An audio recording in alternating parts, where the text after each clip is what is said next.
I'm very interested about your opinion regarding manifesting our power to create, to discover, to know that we have this power and how to access it.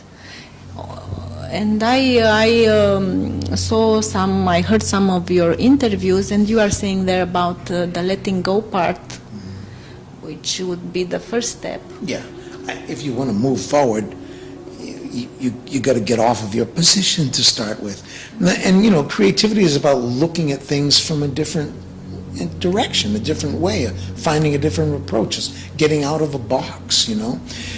There's a really great teacher, Michael Hewitt Gleason, who has actually the School of Thinking and software for your brain and so on. He's a really brilliant guy and talks about, like, I think 6 or 7 different modes of thinking, that there are many different ways of thinking, and rational logical thinking is just one of 7 or 8 methods or modes of thinking.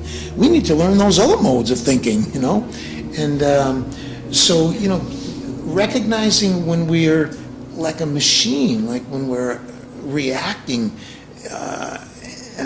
and start to create some flexibility there, you know. Change your patterns deliberately.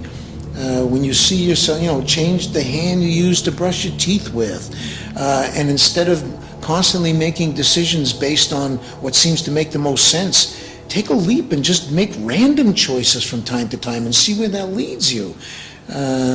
Get away from seriousness and this, you know, almost a pathological need to be right and to be certain, which there is no certainty in this dimension. If we have certainty, we only think we have it.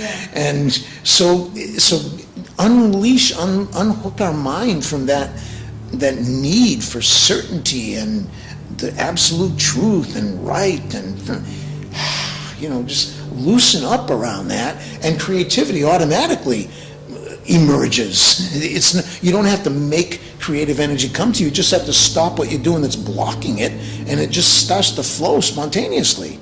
So it's always fun, and it's always enjoyable, and once you recognize it, then you want more of it. The exercise we use for teaching creativity or awakening creativity actually comes from Barrett Bain. I used to call it what's important. So you ask yourself, what's important? What's really important? And Barnett recently gave me a twist on that. He calls it, what's the most amazing thing?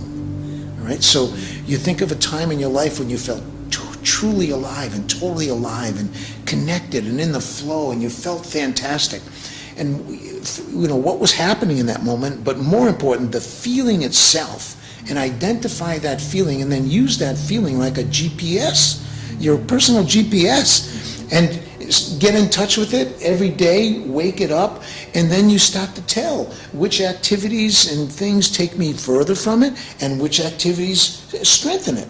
And that most amazing feeling is what puts you into your creativity. And it's a feeling, it's not a thought. It's a feeling state. And if we wake up that feeling state, creativity wakes up in the process. And what about if we have a lot of dreams, and we see that none of them is materializing and manifesting? Where is the mistake there? What do we do wrong? We're talking about the power of the subconscious. You know, if you were to compare computers, the conscious mind maybe processes, you know, 400 bits of information in a second. The subconscious mind processes 4 billion bits. And so you got to do the work on the subconscious level. If I have my foot pressed up against the door and I'm trying to pull on the doorknob, you know, I have to realize that subconsciously I'm blocking, and how am I blocking? And so you got to do that work. You know, you can get to that through the body. You can certainly get to that through the breath. You can get to it through various psychodrama and gestalt and various, I mean, there are so many methods to unlock subconscious memories and habits and patterns. I think the breath is the quickest and most direct route to that. And so you got to, if you're dreaming of things and they're not coming true, well, you're dreaming of the opposite. You're just not doing it consciously, and you need to identify that and change it. And there's always evidence. I mean, you know, for the first few years of our life, we were basically in a hypnotic trance, and everything was downloaded directly into our subconscious, and we can't access it with words and the way we think. It's just not accessible that way. You got to get to it from around or under or some other way, and and there are many ways to get to it through that. And each of us has his own.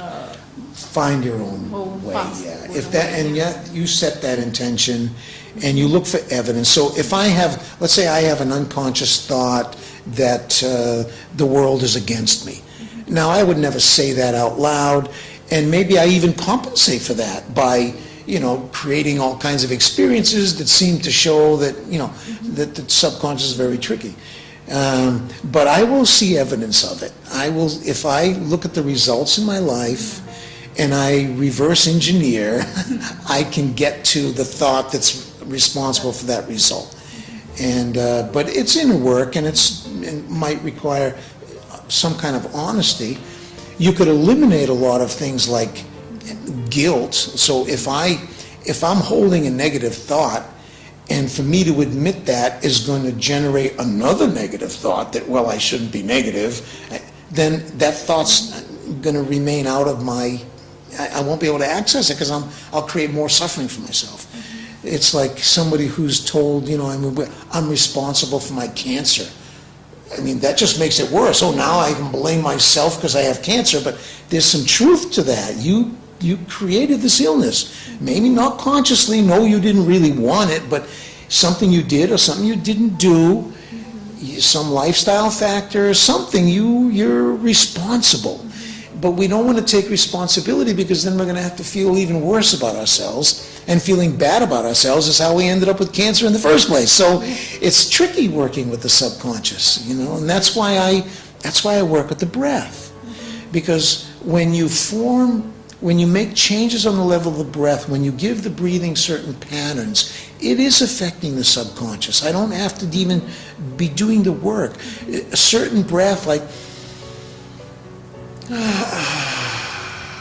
now that sends a message to my subconscious. Even if I fake it, even if I'm only acting, that sigh of relief, that feeling of pleasure registers in my subconscious. It has no choice. And every time I take a breath like that, that's another message I just sent to my subconscious. So we can use the breath to crack open and get through a lot of stuff that we could never get to any other way. You could beat into a pillow, I hate my mother, for a week. Or you could just breathe that anger out. You really can. So it's much more efficient and it is a real shortcut. Yeah. And we have to be willing to do the work. If I release some big negative block or some negative structure in myself, it's going to come back if I don't continue to do some kind of work. Nature doesn't like a vacuum, and if I release some big chunk of negativity, it's going to tend to refill with the same stuff unless I'm doing a next process to now, okay, let me replace that. Let me build something positive structure in that place. So, and that's why I think working with other people, being in a group where we all have the same intention and we're supporting each other and uplifting each other and creating a safe place for us to really express, that accelerates people's growth really quickly.